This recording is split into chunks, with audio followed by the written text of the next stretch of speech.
ನಮಸ್ಕಾರ. ಆರೋಗ್ಯ ರಹಸ್ಯ ವಿಶೇಷ ಕಾರ್ಯಕ್ರಮಕ್ಕೆ ಸ್ವಾಗತ. ನಾನು ದಿವ್ಯಶ್ರೀ ದಾಸ್. ವೀಕ್ಷಕರೇ, ನಾವೆಲ್ಲರೂ ಭವಿಷ್ಯದಲ್ಲಿ ಜೀವಿಸ್ತಾ ಇರ್ತೀವಿ ಅಥವಾ ಭೂತಕಾಲದಲ್ಲಿ ಜೀವಿಸ್ತಾ ಇರ್ತೀವಿ. ಅಂದ್ರೆ ಯಾವ್ದಾದ್ರೂ ಹಳೆಯ ಘಟನೆಗಳನ್ನ, ಕಹಿ ಘಟನೆಗಳನ್ನ ನೆನೆಸ್ಕೊಂಡು ಅಳುವಂತದ್ದು ಅಥವಾ ದುಃಖಿಸೋದನ್ನ ನಾವು ಮಾಡ್ತಾ ಇರ್ತೀವಿ. ಅದೇ ರೀತಿ ಭವಿಷ್ಯ ಹಾಗಿರ್ಬೇಕು, ನಮ್ಮ ಭವಿಷ್ಯ ಹೀಗಿರ್ಬೇಕು ಅನ್ನುವಂತ ಕನಸನ್ನ ಕೂಡ ಕಟ್ಕೊಂಡಿರ್ತೀವಿ. ಈ ಭೂತಕಾಲ ಹಾಗೆ ಭವಿಷ್ಯದ ಕಾಲದ ನಡುವೆ ಈ ಕ್ಷಣವನ್ನ ನಾವ್ ಯಾರು ಕೂಡ ಯೋಚನೆ ಮಾಡೋದಕ್ಕೆ ಹೋಗೋದಿಲ್ಲ. ಹಾಗಾಗಿ ವರ್ತಮಾನ ಅನ್ನೋದು ಎಲ್ಲಿ ಹೋಗತ್ತೆ, ವರ್ತಮಾನವನ್ನ ನಾವು ಯಾಕೆ ಜೀವಿಸೋದಿಲ್ಲ ಅನ್ನೋದು ಕೂಡ ಒಂದು ಪ್ರಶ್ನೆಯಾಗಿಯೇ ಪರಿಣಮಿಸ್ತಾ ಇದೆ. ಇನ್ನು ನಾಳೆ ಅನ್ನೋದು ಹಾಗಾದ್ರೆ ಸರಿನಾ? ಈ ವಿಚಾರದ ಕುರಿತಂತೆ ನಮ್ಮ ಇವತ್ತಿನ ವಿಶೇಷ ಕಾರ್ಯಕ್ರಮದಲ್ಲಿ ಮಾತನಾಡ್ತಾ ಹೋಗೋಣ. ಈ ಕುರಿತು ತಿಳಿಸಿಕೊಡಲು ಶ್ರೀಮಾನ್ ಪುರುಷೋತ್ತಮ್ ದೇಶಿ ಗುರುಜಿ ಅವರು ನಮ್ಮ ಕಾರ್ಯಕ್ರಮದಲ್ಲಿದ್ದಾರೆ. ಬನ್ನಿ ಅವರನ್ನ ಕಾರ್ಯಕ್ರಮಕ್ಕೆ ವೆಲ್ಕಮ್ ಮಾಡೋಣ. ನಮಸ್ಕಾರ ಗುರುಜಿ, ಕಾರ್ಯಕ್ರಮಕ್ಕೆ ಸ್ವಾಗತ. ನಮಸ್ಕಾರ ಗುರುಜಿ, ನಾನು ಹೇಳ್ತಾ ಇದ್ದೆ, ಒಂದು ಕಡೆ ಹಿರಿಯರು ಹೇಳುವಂತಹ ಮಾತಿನ ಪ್ರಕಾರ ಭವಿಷ್ಯ ಅಂದ್ರ ಮೇಲೆ ನಮ್ಮ ಗುರಿ ಅನ್ನೋದು ಇರಲೇಬೇಕು ಅಂತ. ಇನ್ನೊಂದು ಕಡೆ ನಾಳೆ ಅಂದವನ ಮನೆ ಹಾಳು ಅನ್ನುವಂತಹ ಮಾತುಗಳನ್ನು ಕೂಡ ಕೇಳಿರ್ತೀವಿ. ಹಾಗಾಗಿ ನಿಮ್ಮ ಪ್ರಕಾರ ನಾಳೆ ಅನ್ನೋದು ಸರಿನಾ ಗುರುಗಳೇ? ಹರಿ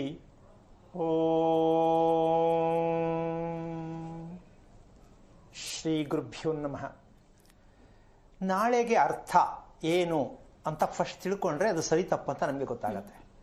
ನಾಳೆ ಸರಿನಾ ತಪ್ಪ ಅನ್ನೋದಕ್ಕೆ ಅದರ ಅರ್ಥ ನಾಳೆ ಅನ್ನೋದು ಏನಾರು ಹೇಳ್ಬೋದು, ಅರ್ಥ ಏನಿರ್ಬೋದು ಅಂತ. ನಾಳೆ ಅನ್ನೋದಕ್ಕೆ ಅರ್ಥ ಏನಾರು ಇದೆಯಾ? ಹೇಳ್ಬಿಡ್ತೀನಿ. ನಂಬಿಕೆ.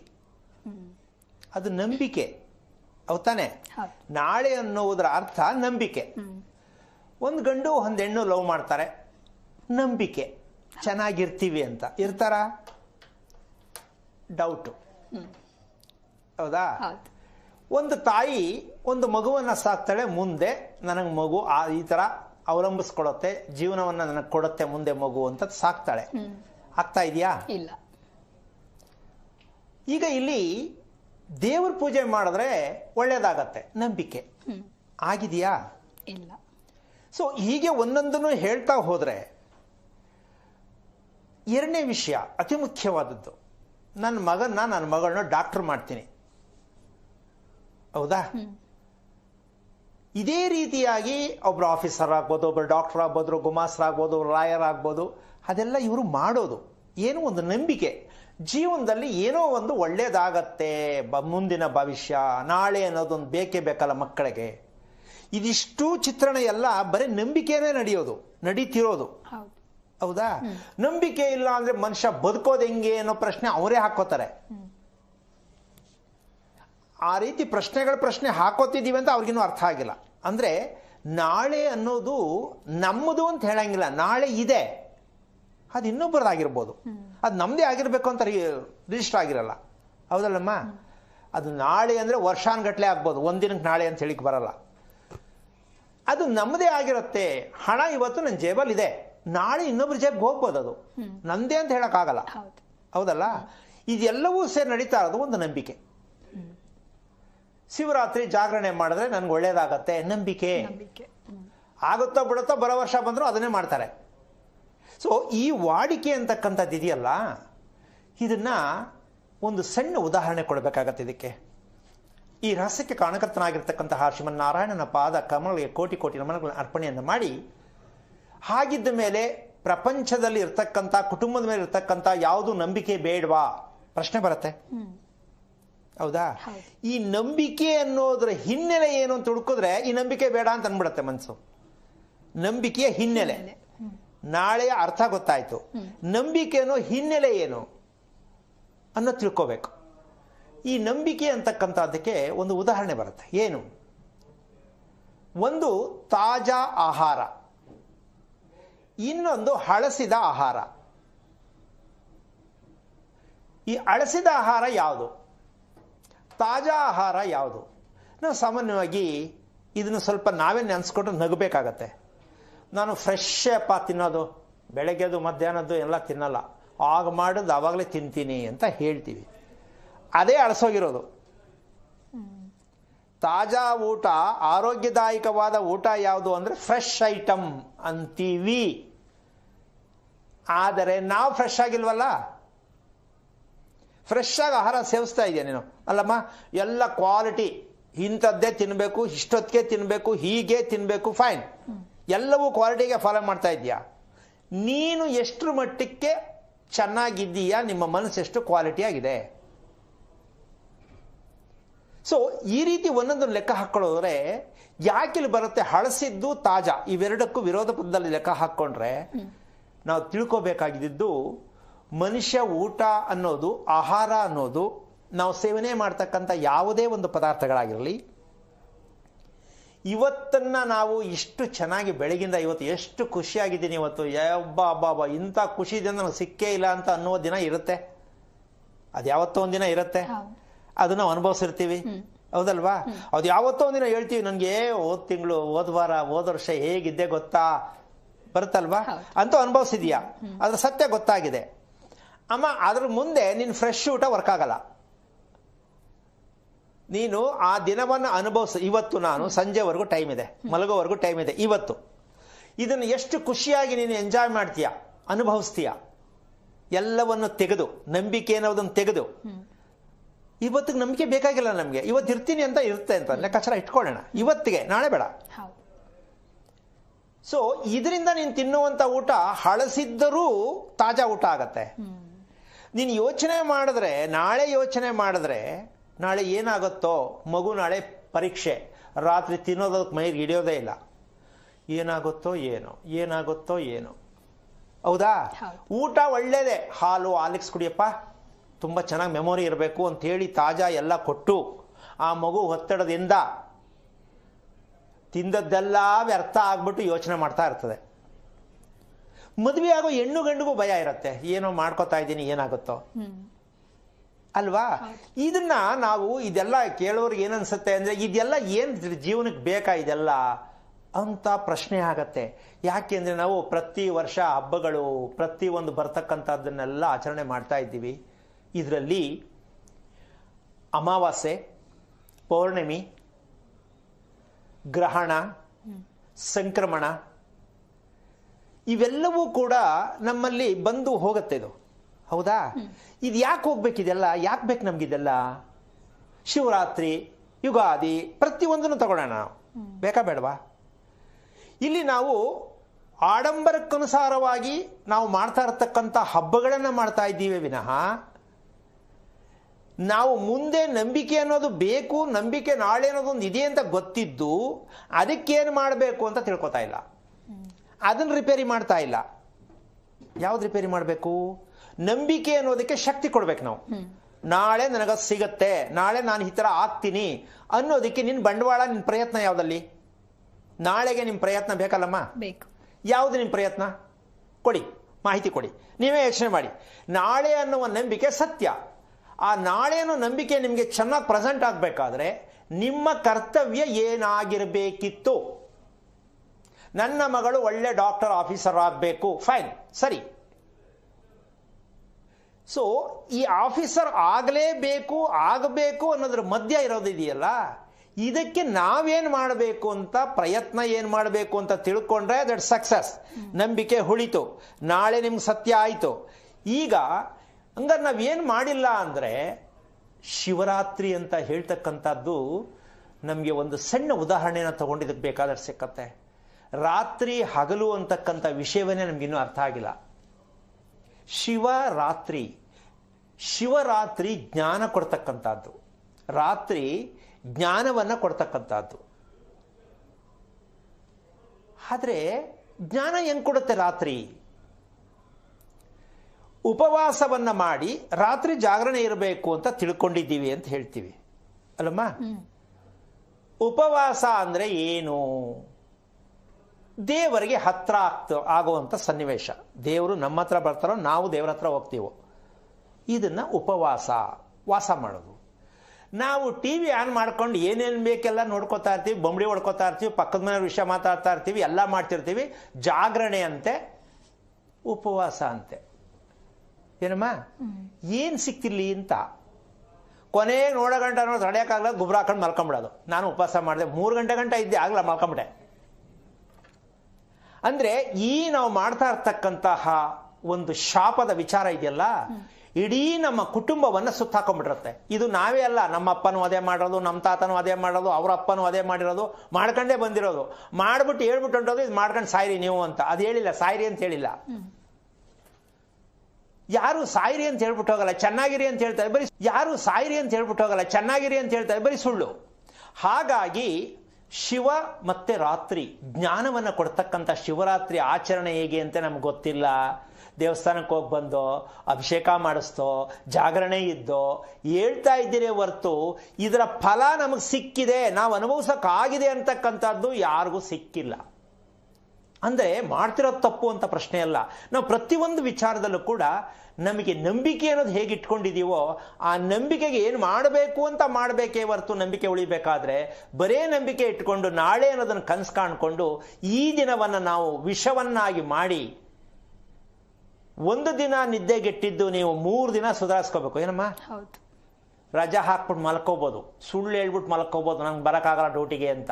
ಸುಳ್ಳು ಹೇಳಿದ್ದಾಯ್ತು, ನಷ್ಟ ಮಾಡ್ಕೊಂಡಾಯ್ತು, ದೇಹ ಹಾಳಾಗಿದ್ದಾಯ್ತು.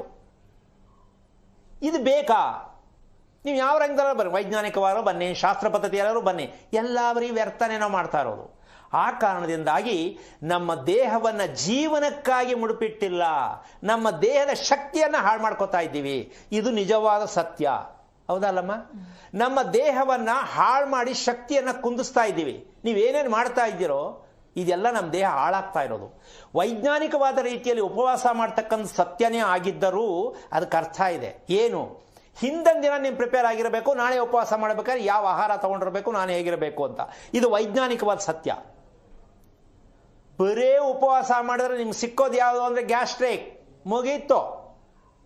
ಉಪವಾಸ ಮಾಡಿ ಗ್ಯಾಸ್ಟ್ರಿಕ್ ಏರಿಸ್ಕೊಳ್ಳಿ, ಮಾತ್ರೆ ತಿಂತಾ ಇರಿ, ಮಾಡ್ತಾ ಇರಿ, ದೇವ್ರ ಹೆಸರು ಹೇಳ್ಕೊಂಡು ಉಪವಾಸನ. ಕೊನೆಗೆ ದೇವ್ರಿಗೂ ಸೇರಿಸಿ ನೀವೇನು ಮಾಡ್ತೀರಾ? ಇಷ್ಟೆಲ್ಲ ಮಾಡಿ ಏನಾಯಿತು, ಇಲ್ಲಿಗೆ ಬಂದು ನಿಂತ್ಕೊಂಡ್ರಿ, ನಂಬಿಕೆ ಎಲ್ಲ ಹಾಳಾಯಿತು. ಅದಕ್ಕೋಸ್ಕರವಾಗಿ ಪ್ರತಿಯೊಬ್ಬರು ಕೂಡ ಈ ದಿನ ನಾಳೆ ಅಂತಕ್ಕಂಥದ್ದು ನಾವೆಷ್ಟು ತಪ್ಪಾಗಿ ಅರ್ಥ ಮಾಡ್ಕೊಂಡಿದ್ದೀವಿ. ನಾಳೆ ಬೇಕು, ಬೇಡ ಅಲ್ಲ.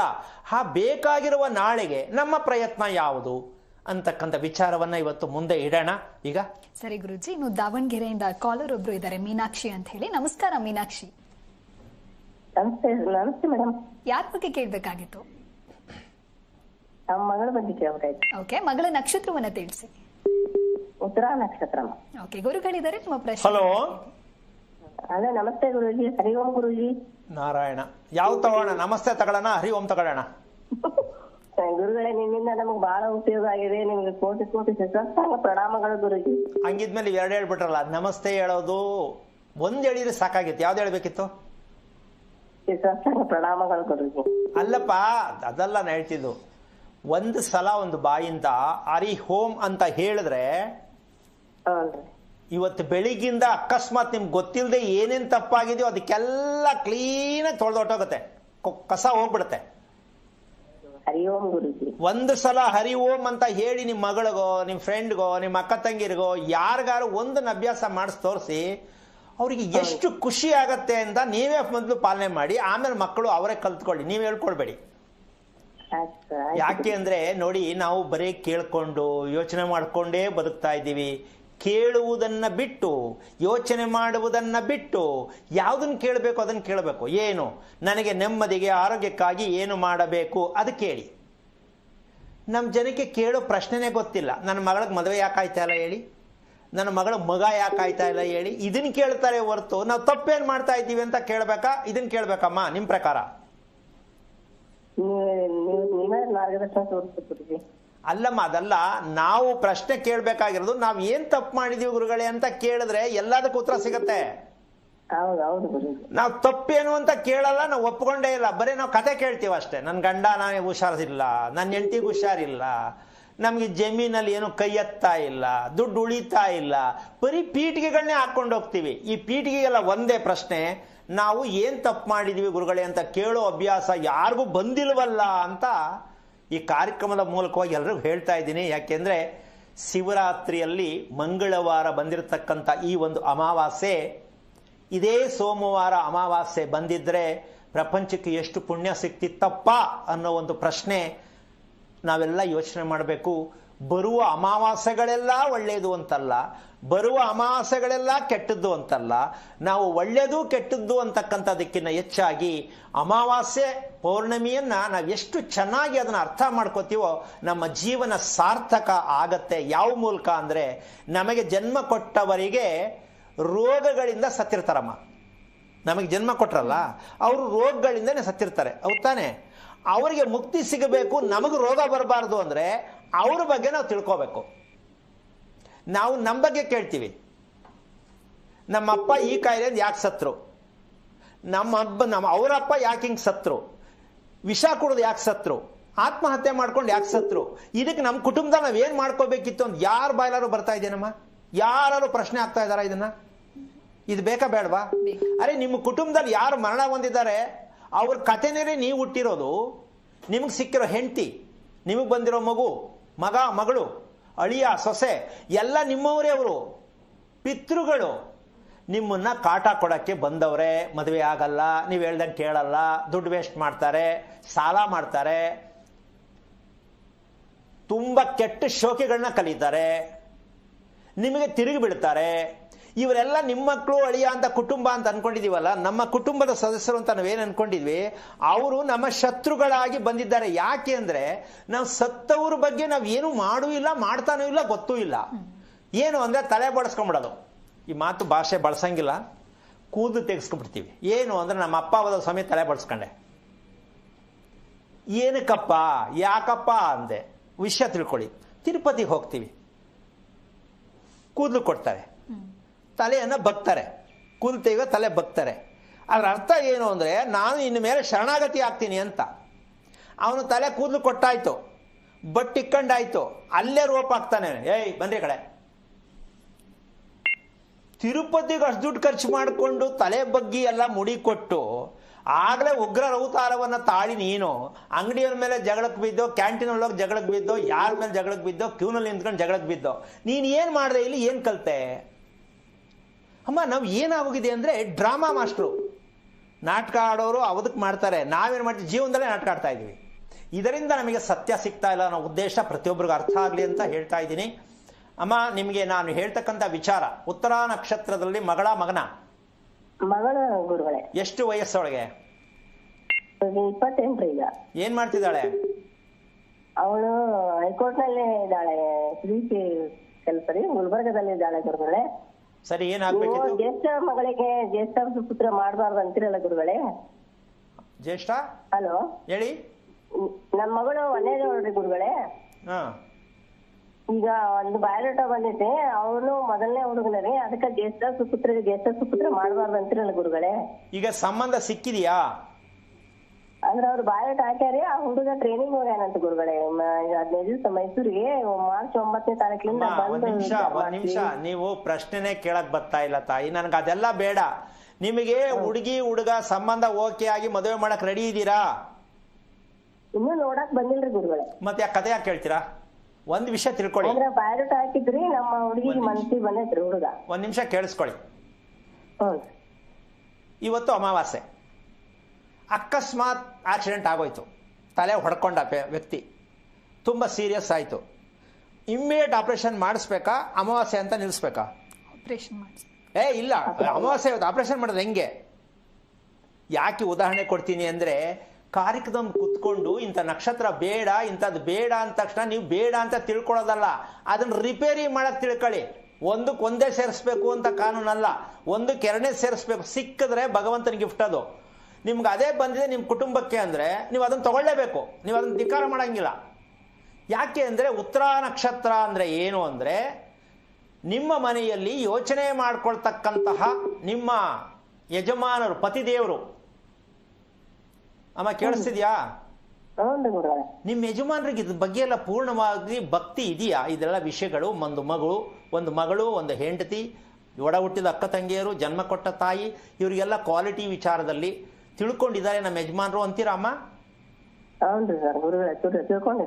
ಏನ್ ತಿಳ್ಕೊಂಡಿರೋದು ಅಂದ್ರೆ ಏನು?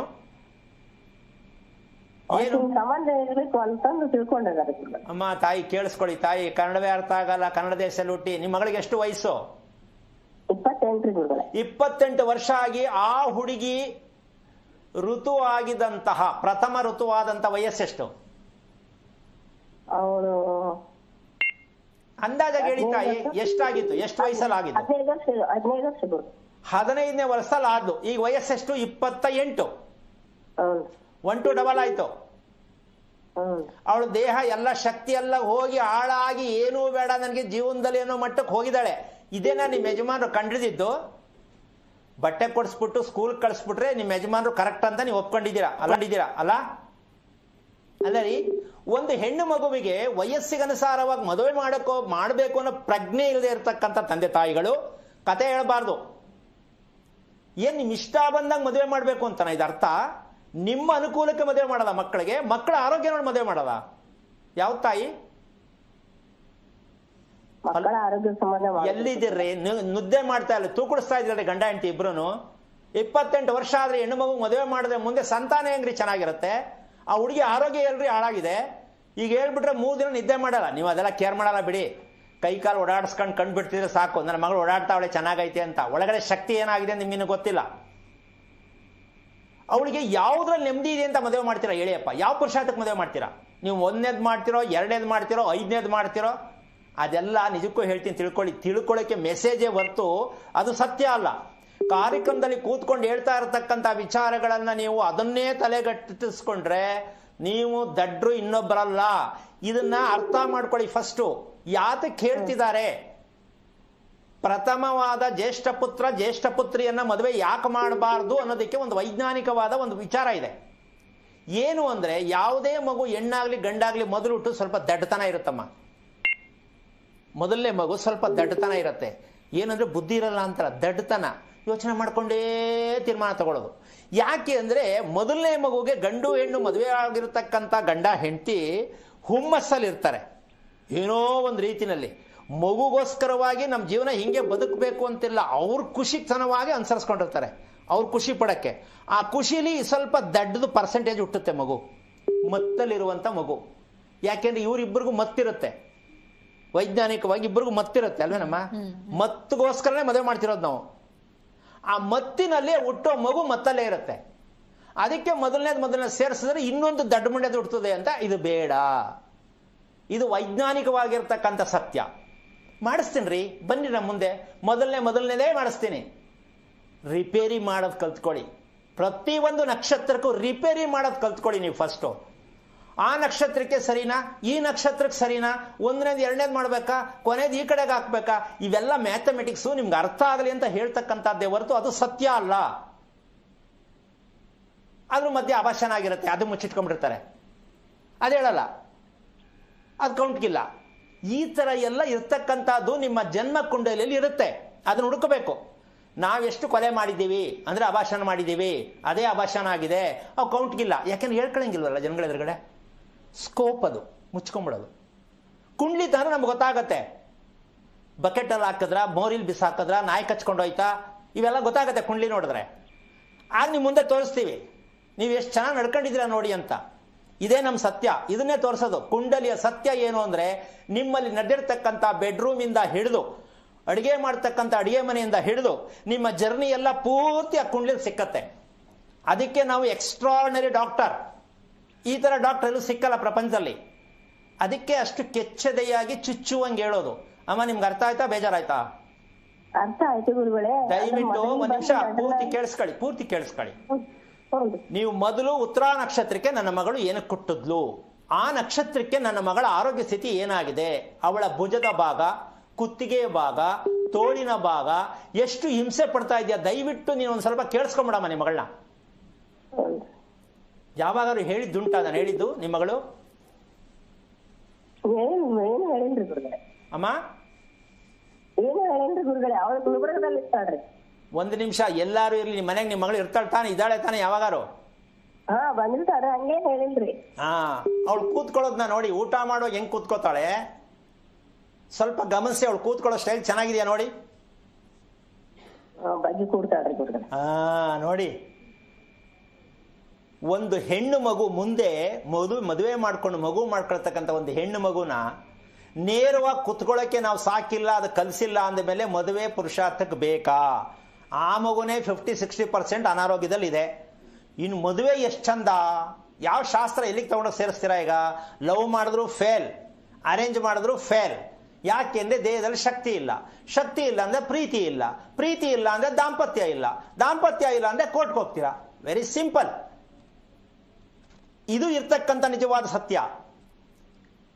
ಪ್ರೀತಿ ಮಾಡ್ಬಿಟ್ಟು ಚೆನ್ನಾಗಿರ್ತೀವಿ, ಫೇಲ್, 3 ದಿನನೋ 3 ವಾರನೋ ಅಷ್ಟೇ, ಆಮೇಲೆ ಬಾಯ್ ಬಾಯ್ ಟಾಟಾ. ಈ ಸತ್ಯವನ್ನು ಪ್ರತಿ ತಂತ್ರದಲ್ಲಿ ತಿಳ್ಕೊಳ್ಳಿ. ಮಕ್ಕಳಿಗೆ ಮದುವೆ ಮಾಡೋದು ಮುಖ್ಯ ಅಲ್ಲ, ಮಕ್ಕಳ ದೇಹದಲ್ಲಿ ಶಕ್ತಿ ಎಷ್ಟಿದೆ, ಅವರ ವಯಸ್ಸೆಷ್ಟಿದೆ, ಆ ವಯಸ್ಸಿಗನುಸಾರವಾಗಿ ಶಕ್ತಿ ಇದೆಯಾ ತಿಳ್ಕೊಂಡ್ರೆ ಮದುವೆ ಮಾಡಿ. ಇಲ್ಲ ದಯವಿಟ್ಟು ಮದುವೆ ಮಾಡಬೇಡಿ, ಮಕ್ಕಳನ್ನ ಬಿಟ್ಬಿಡಿ, ಅವ್ರ ಇಷ್ಟ ಏನೋ ಮಾಡ್ಕೊಳ್ಳಿ ಅಂತ ನಾನು ಆರ್ಡರ್ ಮಾಡ್ತಾ ಇಲ್ಲ. ಮಕ್ಕಳ ತಲೆ ಮೇಲೆ ಕಲ್ಲು ಹಾಕೋ ಕೆಲಸ ತಂದೆ ತಾಯಿ ಮಾಡ್ತಾ ಇದ್ದೀವಿ ಅಂತ ಒಪ್ಕೊಳ್ಳೋದು ಅಂದ್ರೆ ಏನಂದ್ರೆ, ಮಕ್ಕಳನ್ನ ಅರ್ಥ ಮಾಡ್ಕೊಳ್ಳದೆ ಮದುವೆ ಮಾಡೋದು, ಮಕ್ಕಳನ್ನ ಅರ್ಥ ಮಾಡ್ಕೊಳ್ಳದೆ ಬೆಳೆಸೋದು, ಓದಿಸೋದು, ಇವೆಲ್ಲವೂ ಕೂಡ ನಾವು ತಿಳ್ಕೊಂಡ್ರೆ ಅದಕ್ಕೆ ತಂದೆ ತಾಯಿಗೆ ಕೇಳ್ತಾ ಇರ್ತಕ್ಕಂಥದ್ದು. ಈಗ ಈ ಅಮ್ಮ ಹೇಳೋದು ತುಂಬ ಚೆನ್ನಾಗಿ ನೋಡ್ಕೋತಾರೆ, ದೇವ್ರ ಮೇಲೆ ತುಂಬ ಭಕ್ತಿ ಇರುತ್ತೆ, ಎಲ್ಲವೂ ಬರೀ ಸುಳ್ಳಿನ ಮಾಹಿತಿಯಲ್ಲೇ ಇದ್ದೀವಿ ನಾವು. ಈಗ ನೀವು ಮಾಡಬೇಕಾದ ಕೆಲಸ, ನಿಮ್ಮ ಮಗಳು ಹುಟ್ಟಿರ್ತಕ್ಕಂತಹ ಉತ್ತರ ನಕ್ಷತ್ರಕ್ಕೆ ನಾವು ಏನು ತಿಳ್ಕೊಂಡು ಅವಳನ್ನ ಟ್ರೀಟ್ ಮಾಡಬೇಕು, ಅವಳಿಗೆ ಶಕ್ತಿಯನ್ನು ಕೊಡಬೇಕು, ಒಳ್ಳೆ ನಿದ್ದೆಯನ್ನು ಕೊಡಬೇಕು, ಸಮಯ ಪ್ರಜ್ಞೆಯನ್ನು ಕೊಡಬೇಕು. ತಗೊಂಡೋಗಿ ಎಲ್ಲೋ ಹಾಕ್ಬಿಟ್ಟಿದ್ದಾರೆ, ಓದ್ಕೊಂಡು ಹೆಂಗೋ ಇರುವ ಕಡೆಗಂತ PGಲೋ ಇನ್ನೊಂದು. ಏನು ಅನ್ಯಾಯ ರೀ. ಅಪ್ಪ ಅಮ್ಮ ಜನ್ಮ ಕೊಟ್ಟು ಮಕ್ಕಳು ತಗೊಂಡೋಗಿ ಎಲ್ಲೋ ಬಿಸಾಕ್ಬಿಡ್ತೀರಾ. ಮಕ್ಕಳೇ ಎಲ್ಲೋ, ನೀವೇ ಎಲ್ಲೋ, ಕುಟುಂಬ ಹೊಡೆದು ಹೋಯ್ತು, ಛಿದ್ರ ಹೋಯ್ತು. ಇದೆಂಥ ಕುಟುಂಬ ಇದು? ನಮಗಿನ್ನೂ ಅರ್ಥ ಆಗಿಲ್ಲ. ನನ್ನ ಮಗಳು ಅಲ್ಲವಳೆ, ನಮ್ಮ ಅಪ್ಪ ಅಮ್ಮ ಅಲ್ಲವ್ರೆ, ಇದು ಜೀವನನಾ? ಇದಾಗಬಾರ್ದು. ಇದರ ಸತ್ಯ ನೀವೆಲ್ಲ ತಿಳ್ಕೊಳ್ಳೋಕ್ಕೆ ಪ್ರಯತ್ನ ಮಾಡಲಿ ಅಂತ ಇವತ್ತು ಹೇಳ್ತಾ ಇದ್ದೀನಿ. ಕಾರಣ ಏನಂದ್ರೆ, ಅಮಾವಾಸ್ಯೆ ಪೌರ್ಣಿಮೆಗಳನ್ನು ನಾವು ಹೇಗೆ ಬಳಸಬೇಕು ಅಂದರೆ, ನಮ್ಮ ಕರ್ಮ ಸಿದ್ಧಾಂತಗಳು, ನಮ್ಮ ಹಿರಿಯರು ಏನೆಲ್ಲ ಅನುಭವಿಸಿದ್ರು, ಹೇಗೆಲ್ಲ ಸತ್ರು, ಇವೆಲ್ಲವನ್ನು ತಿಳ್ಕೊಳ್ತಕ್ಕಂಥದ್ದಕ್ಕೆ ಅಮಾವಾಸ್ಯೆ ಪೌರ್ಣಿಮೆಯನ್ನು ಗುರುತಿಸ್ಕೊಂಡು ಜೀವನದಲ್ಲಿ ಪ್ರಯತ್ನ ಮಾಡೋದೇ ಆದರೆ ಈ ಸಮಸ್ಯೆಗಳನ್ನ, ಯಾವ ನಕ್ಷತ್ರಕ್ಕೆ ಯಾವ ನಕ್ಷತ್ರ ಮದುವೆ ಮಾಡ್ಕೊಂಡ್ರು ಏನೂ ಆಗಲ್ಲ, ಯಾವತ್ತು ಹುಟ್ಟಿದವ್ರನ್ನ ಯಾವಾಗ ಮದುವೆ ಮಾಡ್ಕೊಂಡ್ರು ಏನೂ ಆಗಲ್ಲ.